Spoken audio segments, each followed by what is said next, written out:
Hey everybody, I just realized it's almost midnight, right? Yeah, almost midnight and I hadn't done a video today. Kind of fell asleep a little bit a while ago. I was watching TV and nodded off. So I just woke up a couple minutes ago. Sorry. Oh, sorry about that. And I realized I needed to go ahead and get with y'all right quick. Today was kind of a hard day. Yesterday, was the funeral. Today was, at times it was an okay day. And I know I'm going to have those days. I'm going to have those days where sometimes I'm okay and then all of a sudden I'm not okay. And I understand that. And I was already expecting that. And so today started out fairly good. And I've had several people check on me today, which I appreciate very much. People from my family and good friends and church family have checked on me all throughout the day. And I appreciate that so much. And you just don't know what it means to me. I stayed here with Dallas, did some laundry and things around the house, and then I went to my mom and daddy's this afternoon for a little while. For some reason in our family, on my mama's side of the family anyway, anytime we've had a funeral, like of a fairly close family member, we would always, most places, a lot of churches will feed the family somewhere. And then after that, we would always go back up to the cemetery later that afternoon, maybe take an artificial flower or a couple of them just for a keepsake. And so yesterday afternoon, by the time we ate and got back up to my mom and daddy's house, it was pretty well over into the evening, and I knew it would be dark soon, and the mosquitoes as y'all know, are horrible. So I told Mom, I said, well, let's just wait and maybe do it tomorrow. So when I went up there today, that's what we did. I stood up there for a while with Mom and Daddy and visited with them and stuff. And, we talked and just really just sit there just enjoying each other's company, even though at times we weren't talking, because my mom, bless her heart, she's worn out just like me. She's been running all week. And Daddy, he has trouble getting around a lot, and he's fallen twice this week, and he's had headaches and things of that nature. So we were all three just kind of sitting there relaxing, just enjoying being together. And so I finally told him, I said, well, let's, go ahead and go. And I said, I'm going to head home. So we went to the cemetery, and I really thought I would be okay because I was there yesterday, which, yesterday I wasn't okay. But as soon as I got out of my car and started walking across the grass there to get to my husband's gravesite, the tears started. And we stood there and looked at the flowers and things like that, and I got a couple of the artificial ones, to bring back home with me, and my mom did the same. And Daddy, he stood there with us a few minutes, and he said, I've just got to sit down. He can't stand very long. So he went and got in their car, and I talked a little bit with my mom, and we were both crying, and she was trying to be strong for me, and she's like, I wish I could take your pain away. And I said, I know you do. So we walked back to our vehicles, and so I told her goodbye, and I went and told my daddy goodbye. And of course, Mom was crying, and I'm crying. And when Daddy sees us, then he starts crying, and he hugged me goodbye. And so then he prayed for me. And, of course, they're both like, if you need anything, if you want to stay here, even if it's the middle of the night, whatever you need, we're here for you. And I said, I know that, and I appreciate it. And so I think I cried pretty much all the way home. I had a couple stops to make in town. I was earlier today, I was going to go to Walmart. I thought I'll go to Mom and Daddy's and do all that up there, and then I'll come back to Walmart and then come home. But when I got to Mom and Daddy's house, I hadn't been up there very long at all, and I just convinced myself not to go to Walmart. And Mama said she had done the same thing, that she had needed to go to, but she had already talked herself out of it. I said, I'm just not ready to really be out in a public place yet like that, in a public setting where I might probably run into someone I know, and not that I don't want to see people, but I'm just not ready for that, possibility of falling apart in the middle of Walmart somewhere. And not that someone would intentionally cause it to happen, but, people will see you and they're going to say, how are you doing? Or they're going to, say I'm praying for you. And sometimes I might be okay with that, but then other times I just fall apart. And one thing that I did do today, that before I went to my mom and daddy's house, I went to Verizon, and I was needing a screen protector for my phone anyway, a new one, because I had dropped my phone couple, 3 times at the hospital, and thank the Lord for screen protectors because it protected my phone. But I talked to the guy, and so I was all nice and calm, and I told him I needed a screen protector, and so he helped me with that. And I said, okay, I need to ask a question. And about the time I started saying that, I started crying, and I told him what had happened, and I said, I just need to know what I need to do as far as y'all are concerned. I said, I don't know if it's, I can't remember if it's in both of our names, if it's in his name only. And so he looked, and he said, no, your name is already on there. And so I know this is just the first of many things I'm going to have to take care of. There's just so many things I never thought of that have to be done in a situation like this. So, like I said, it's been a difficult day at times.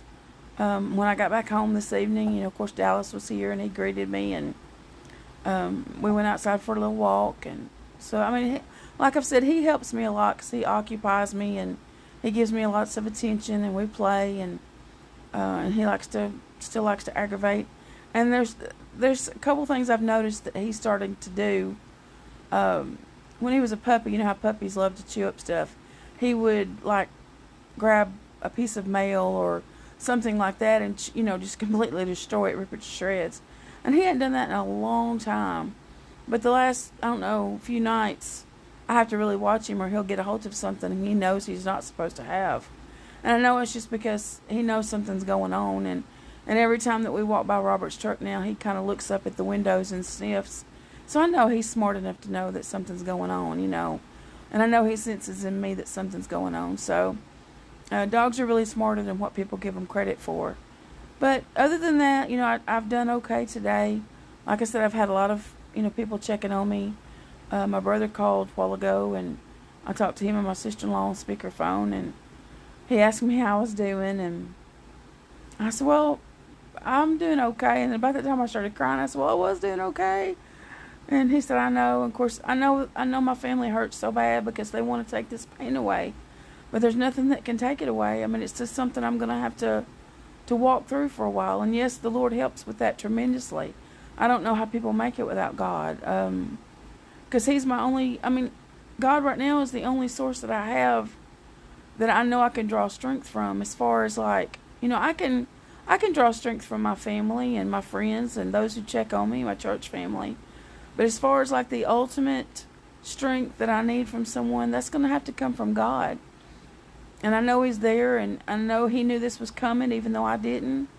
And I hurt very bad. And I know I'm going to hurt for a long time. I mean, that's just part of it. Because Robert was a piece of me for over 26 years. He was always here for me, and I'm planning on going to church in the morning, and now it's after midnight, so this morning, and I'm looking forward to it because I've missed going to church the past month or so.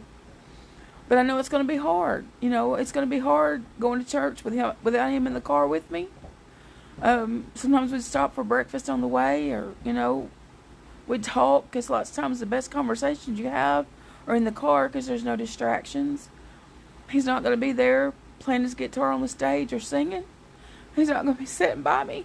So I know it's going to be very difficult to go to church, but I'm going because I have to. I need the fellowship with my Christian church family. So I'm looking forward to it, even though I know it's going to be very difficult. And I know they're struggling with it as well, because, we've gone to church together for so many years. And just like Brother Anthony, our pastor, said yesterday, one of the first things he said when he started his part of the service was, he said, for so many years now, he said, I get up here regularly behind the pulpit and I'll say, God is good. And he said, I'll hear this raspy voice go all the time. And that's what Robert would do. And he did it so often that a lot of the other church people started doing it. And so it's going to be a big void there. And I know it's going to be there for a long time.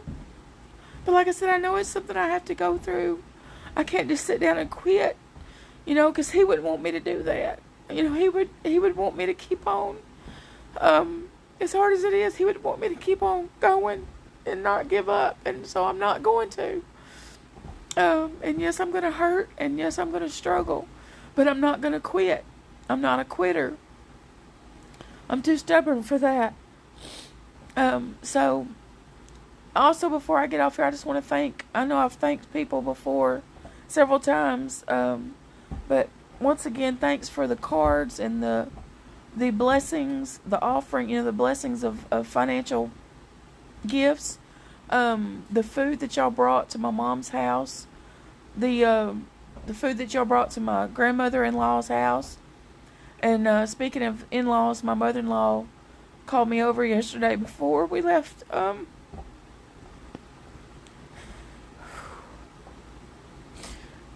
Before we left where they fed us at, and she called me over to her and she hugged me and she said, "I want you to know that you're always going to be my daughter-in-law."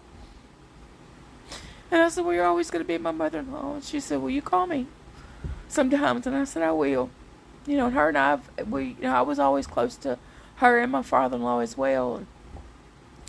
And losing him was very difficult, but that is a comfort knowing that Robert, he got to see his daddy, and he's missed his daddy so much the past several years. So I'm thankful to know that they're reunited again.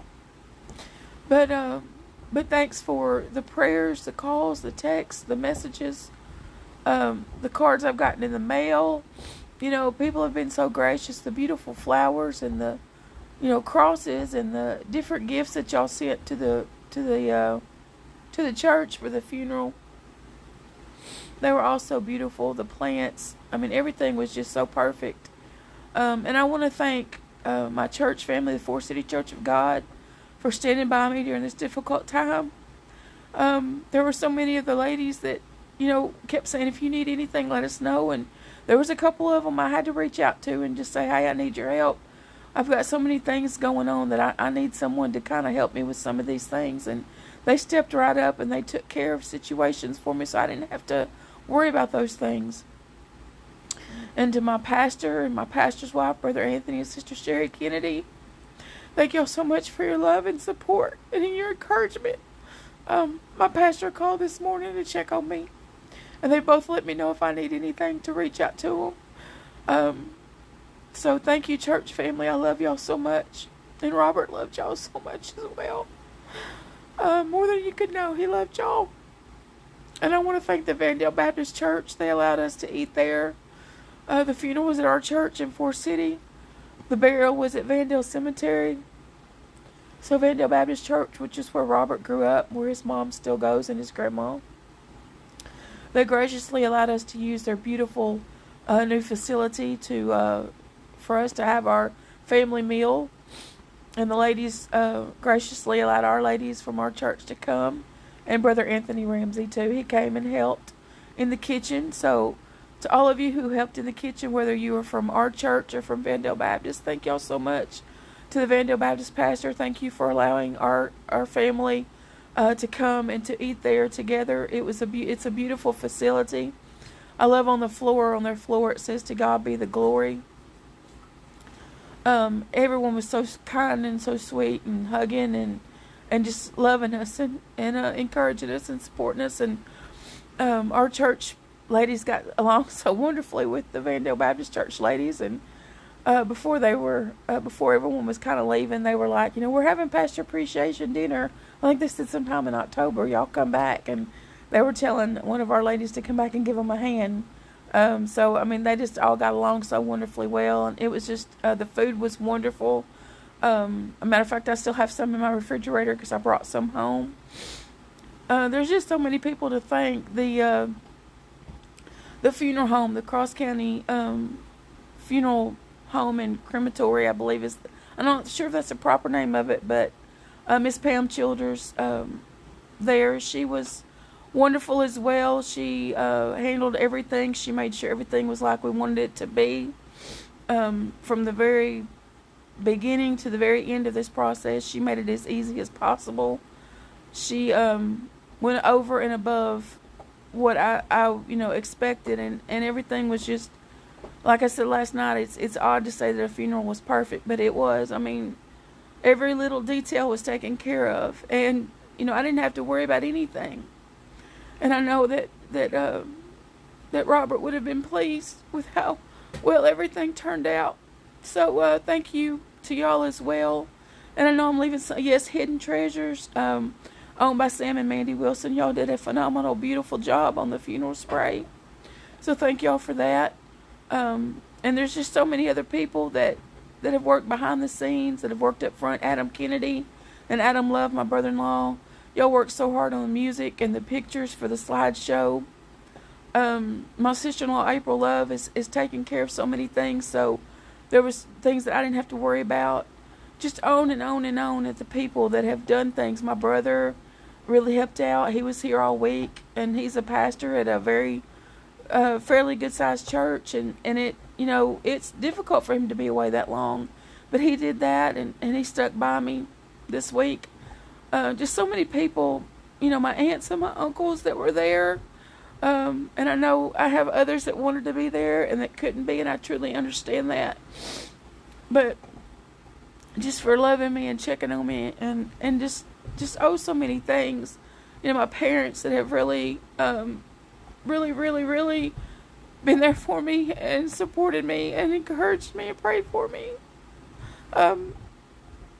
Last Sunday after April and I came back from Memphis from seeing Robert, you know, I came home first and I let Dallas out, and then I went to my mom and dad's. Mama met me at the door with a hug, and she cried, and I cried. And then my daddy was standing in the middle of the living room, and when I saw him, I just broke completely, and he hugged me, and he immediately he starts crying. I'm sorry, I'm just crying and snotting everywhere. But he hugged me, and he had his arms around me, hugging me, but then he took his cap off like this and immediately starts praying. And Mama come in behind me and put her arms around me, and they just stood there and prayed with me.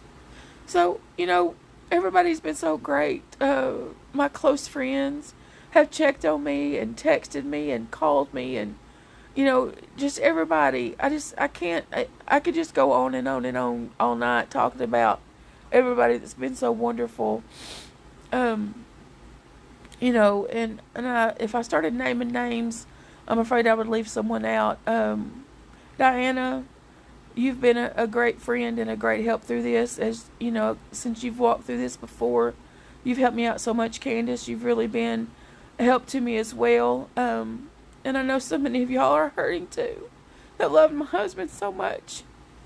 So I thank you. That makes me feel, and I don't want to say good because that sounds weird, but it just makes me feel, it does make me feel good to know that so many people loved him and cared about him, you know. So I know a lot of us are struggling. A lot of us are. But like my brother keeps telling me, and, you know, and